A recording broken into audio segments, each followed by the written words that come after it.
Bonjour à tous, nouvelle capsule du Pro. Aujourd'hui, on va sectionner notre capsule en trois parties. On va parler du driver.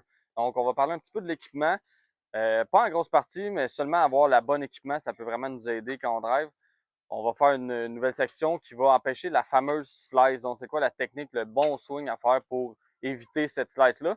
Et ensuite, une fois qu'on n'en a plus de slice, on va regarder aussi comment on peut générer encore plus de puissance avec notre driver tout en contrôlant où on veut l'envoyer.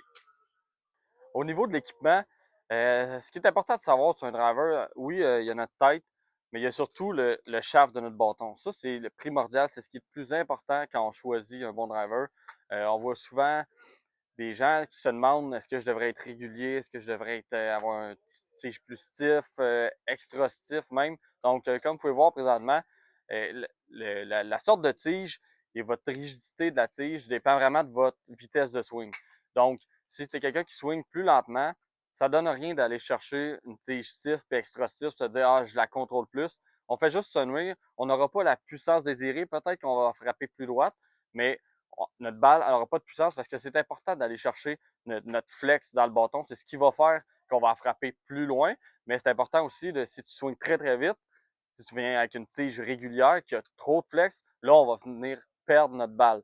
Donc, c'est important de bien savoir le type de tige qu'on veut avoir. Il y a aussi des kick points, donc on peut avoir un low kick, low spin, mid kick. Donc, venez vous faire conseiller, venez vous faire fitter, c'est ce qui est le plus important quand on change de driver. Et ensuite, on vient choisir notre tête, laquelle qui est préférable.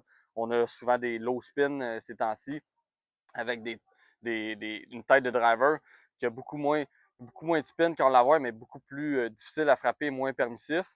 On a des têtes plus grosses qui vont être plus permissifs, donc on réduit un petit peu notre gap quand on vient à frapper, mais on génère plus de spin. Donc, c'est vraiment de trouver un équilibre dans tout ça pour avoir le bon driver. Et ensuite, là, on va venir se pratiquer à établir notre bon swing.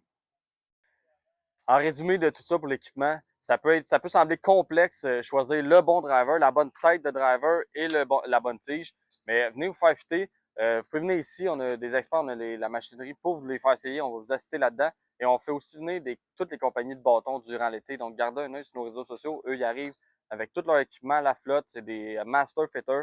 Donc, venez les essayer, venez vous faire fitter, puis vous allez voir qu'est-ce qui vous va le mieux au niveau du driver pour vous. Donc, pour la fameuse slice, on a ici Hugo avec nous. Hugo qui est un amateur, puis qui a le même problème que 95% des amateurs. Hugo n'est pas capable de la frapper en jeu. Il la met toujours à droite. Un petit push slice, elle part, puis elle tourne à droite, puis elle n'arrête jamais de tourner. Donc, qu'est-ce que Hugo fait premièrement qui cause ce problème-là? Hugo, je vais t'inviter à te placer. Et ensuite, je veux voir que tu montes ton élan, tu fasses ton élan, mais que tu arrêtes en haut. Donc, Hugo, quand son élan est arrêté en haut, ce qui arrive là, dans ce cas-là, c'est qu'Hugo, au lieu de descendre ses mains, il décolle. Puis la première étape qu'il fait, il décolle avec ses mains, donc ça va par en avant. Comme ça. Ce que ça fait? Parce que là, Hugo va arriver, puis son bâton va ressembler environ à cet angle-là quand il va venir attaquer la balle. Donc, Hugo va descendre ses mains, il arrive avec cet angle-là. Donc, il y a une face qui est vraiment, vraiment ouverte à l'impact. Il rentre de l'extérieur vers l'intérieur. Donc, ce que ça fait, ça fait que sa balle, elle a du spin de côté. Donc, elle part dans les airs et boum, elle bouge jusqu'à droite. Donc, on va montrer un petit peu à Hugo comment on va faire pour cesser ce problème-là. Donc là, Hugo veut savoir qu'est-ce qu'il devrait faire pour arrêter de faire ces slices-là puis d'avoir une balle qui est plus droite. Donc, on a vu qu'il passait vraiment, vraiment en haut et il descendait over the top, qu'on appelle vers l'extérieur et l'intérieur. Donc, du coup, je te réinvite à remonter en haut, faire ton swing. Donc, au lieu de décoller directement vers l'avant, ce que Hugo devrait faire, c'est de placer et de décoller à la place avec ses hanches, mais de baisser ses mains. Donc, pas aller attaquer la balle, mais de baisser ses mains et de faire une rotation avec ses hanches, comme ça ici, et de rentrer plus vers l'intérieur et de finir vers l'extérieur. Donc, ça, c'est le swing que Hugo devrait faire. Comment on va faire pratiquer ça? Je vous donne quelques trucs.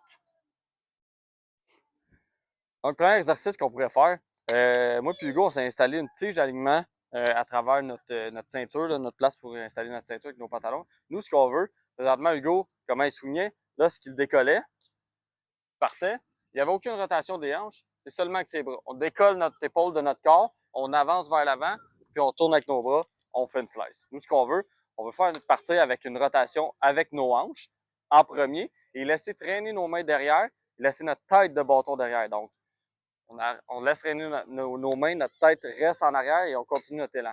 Pour ça, on peut s'en figurer avec une tige comme ça, de monter en haut, de descendre et garder nos mains derrière.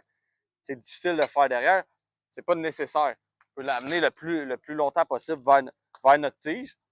Mais ce qui est important, c'est de ne pas partir en haut et de décoller tout de suite, bouger notre épaule et arriver beaucoup d'avance. Donc, Hugo, place-toi. Je t'invite à l'essayer de le faire. Donc, Hugo, il a sa tige ici, il va monter, il va faire son swing. Et quand il va redescendre, il va commencer avec une rotation des hanches, exactement, et garder ses mains. Et là, il va venir continuer. Et ici, on apporte nos mains. Donc là, on voit vraiment qu'Hugo rentre vers l'intérieur au lieu de couper à l'extérieur et d'avoir la face beaucoup ouverte lorsqu'il fait son impact. Donc, un autre exercice qui peut être bon quand on vient se pratiquer, c'est de réduire là, ce petit over the top-là, puis de rentrer vers l'extérieur, c'est de se mettre des tiges en alignement. J'en ai placé deux ici, qu'on voit, une vers la gauche, une vers la droite. Hugo, lui, quand il se plaçait pour frapper, ses premiers swings, qui faisait une grosse slice, il arrivait vers l'extérieur, donc sa face de bâton se dirigeait vers notre tige de gauche. Fait que nous, ce qu'on veut à la place, c'est la cible à Hugo est en ligne droite, par en avant. On veut qu'il ait la pensée et le feeling de lorsqu'il effectue son swing, il monte en haut, il fait son backswing, qu'il dirige son swing vers celle de droite. Donc, vers l'intérieur. Donc, ce que ça va arriver, c'est qu'Hugo va frapper. Il va monter comme ça ici. Puis il va être obligé, s'il veut s'en aller vers notre tige de droite, de descendre ses mains ici, puis d'aller pousser par là. Rendu là, Hugo va compléter son swing, puis il va avoir une balle qui va ressembler un peu plus à un crochet droite-gauche que sa fameuse slice gauche-droite. Donc, on s'installe, notre cible est à l'avant, mais notre pensée, c'est de swinger vraiment vers l'intérieur pour venir frapper vers notre tige, mais que notre balle, elle débute à notre cible.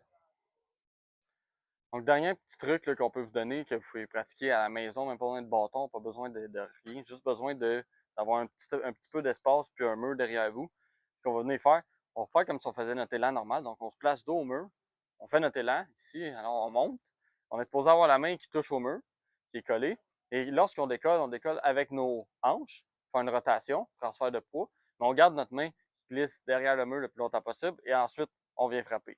Si on s'installe, on part notre main, puis aussitôt qu'on fait notre swing, on décolle par en bas, notre épaule s'avance, on décolle du mur.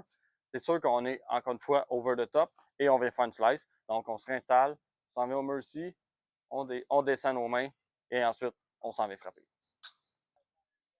Donc, une fois qu'on a pratiqué ces étapes-là, puis qu'on a compris un petit peu la mécanique du swing, de plus passer over the top à l'intérieur avec notre épaule, mais de le garder proche de notre corps, faire tout ça, faut essayer de penser que on a une course là, entre nos hanches puis notre haut du corps, nos bras qui décollent. Donc, nous, ce qu'on veut, c'est que la première pensée ici, c'est de faire une rotation, faire un transfert de poids vers l'avant avec nos hanches, puis de garder nos mains derrière. Si nos hanches gagnent la course, ça en va pointer à la cible alors que j'ai même pas frappé encore.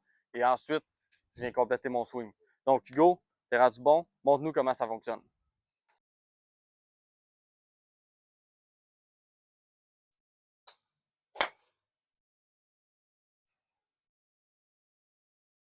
Au niveau de la génération de la puissance, c'est important de savoir que on est fort de où? De notre bas du corps, de nos jambes, nos hanches, tout ça, et non pas des bras. Donc, si on veut générer de la puissance, c'est pas avec nos bras qu'on doit se dire, hey, je vais swinger le plus fort possible avec mes bras. C'est tout ça se passe au niveau du corps. Donc, si on a un petit point de pression qu'on peut s'installer, ça peut être n'importe quoi, un petit coussin, une balle, une serviette, n'importe quoi. Quand on vient s'installer, on vient mettre notre pied devant, directement dessus. Et ensuite, quand je me place pour faire une drive, quand je vais monter mon swing, quand je monte ici, je transfère mon énergie vers l'arrière. Donc, j'ai plus beaucoup de pression ici sur mon pied avant, sur mon point. Sauf que je transfère et ensuite, quand on vient faire notre swing, là, je viens écraser mon point. Donc, je fais une rotation, un transfert de poids au complet. Je viens écraser le sol et je viens terminer mon swing. Donc, je prends toute mon énergie que j'ai amenée en arrière pour l'amener en avant. Et en plus de ça, ça va faire qu'on arrive avec une face de bâton qui est beaucoup plus droite. On a parlé des slices plus tôt dans la vidéo. Quelqu'un qui reste toujours derrière, sur le pied arrière, la tête de bâton va toujours être ouverte. on va faire des slices aussi. Donc, on s'installe, transfert de poids, on écrase et on vient swinger. Une autre chose aussi qu'on peut faire, qui est un peu plus avancée dans le swing, mais on voit de plus en plus de gars sur le tour, quoi que ce soit, quand ils viennent frapper, on voit vraiment une explosion. Nous, je vous ai demandé d'écraser. En plus d'écraser, une fois qu'on vient descendre puis écraser, on pourrait exploser. On en voit des gars qui font un petit saut. On voit un gars comme Ludwig Heiberg, que lui, il finit son pied ici. Quand il finit de swinger, il est carrément de l'autre côté. Donc, il explose. Ce que ça nous permet de faire, ça nous permet de générer de la puissance et en plus, de générer de l'espace lorsqu'on swing. On est ici, ensuite on vient exploser, faire un petit saut, on a tout cet espace-là pour swinger. Donc, on peut se mettre un. Là, ici, j'ai mis une tige d'alignement, on peut se mettre n'importe quoi derrière notre jambe. Donc, on s'en vient s'installer, on se place. Notre bâton est derrière et je vais avoir l'impression et le feeling de quand je vais monter et que je vais faire ma descente, je vais swinger, je vais exploser, je vais venir toucher à mon bâton comme si je veux le faire tomber. Donc, je m'installe. Mon bâton est placé derrière moi. Je fais mon swing, je monte, je saute, j'explose et je viens sauter sur mon bâton. C'est important, quand on le fait, c'est toujours de garder mon poids sur mon pied quand même en avant. Mais quand on s'installe, je fais mon swing, je viens exploser, j'ouvre beaucoup, je fais tout un transfert de poids et j'ai tout cet espace libre qui est là pour swinger. En résumé, on a vu les différents types de bâtons, les différents équipements qu'on pourrait avoir. Donc, encore une fois, venez nous voir, venez nous essayer. Sinon, on a vu aussi comment bien frapper la balle. Il faut quand même vraiment utiliser notre swing à bon escient pour réussir à faire des beaux coups, non des slices. Et en plus, gagner de la puissance. Donc, c'est vraiment de la pratique. Vous pouvez venir nous voir aussi. On donne des leçons ici. On a plusieurs professionnels. J'en fais partie. Il y en a d'autres. Donc, si vous voulez améliorer votre jeu, on est toujours là pour vous aider. Et on se voit la semaine prochaine. On fait une nouvelle petite capsule sur les types de balles. Quelle sorte de balle est bonne pour vous? Pas nécessairement que la Pro V1, c'est la meilleure balle sur le marché ou la TP5, que c'est ce que ça vous prend. Donc, on va regarder tout ça ensemble. Merci, à la semaine prochaine.